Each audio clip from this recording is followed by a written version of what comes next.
So what we want to look at now is how we can deal with this cancel button here so that we navigate via our code, because now that we're using the router, we can't just remove our selected activity and then remove our detailed component from the view here. We have to navigate away from this component in order to unmount it. So what we have access to, and let's just go back to the console again. And in the components, and if I just take a look at the details, activity details, then we've also got access to our history object here. Now, I mentioned it very briefly earlier, but we've got options here to push a route into our history object, which is going to be our history object in our browser.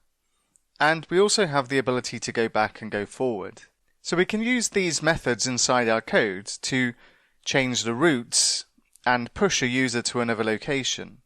And it's kind of tempting to say use the go back button in this case, because when we come onto an activity, we click view, and it would be tempting to use the go back option, but it's not ideal. And we'll use that one first, and then I'll demonstrate why it's not a good idea, and then we'll push the users to another location. So let's go back to VS Code, and inside our activity details page, what we can also do is bring in to our destructured props, we can bring in the history object, and we can make use of that in our cancel button. So we've got our cancel selected activity here. We'll remove this, and instead we'll say history dot, and I'll just use go back for now, just to demonstrate this particular function. So if I go back to my activities and I click on the cancel button, great, that works. I can go back and see my activities list. But if I was to copy this link into my clipboard and go to the router documentation and paste in my activity link, then sure enough we get taken to our activity. But if I click on cancel, I then go back to the React router documentation and I go outside of my application.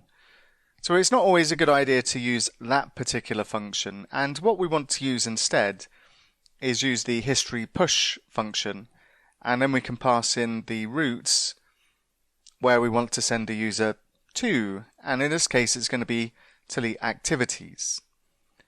And if we take a look at this, we should find that if I'm on my activities page, I click cancel, I get taken to the activities, and this will work every single time. Even if I paste in my link to another page, just as I did earlier, and then click cancel, I'll still be taken to the activities page.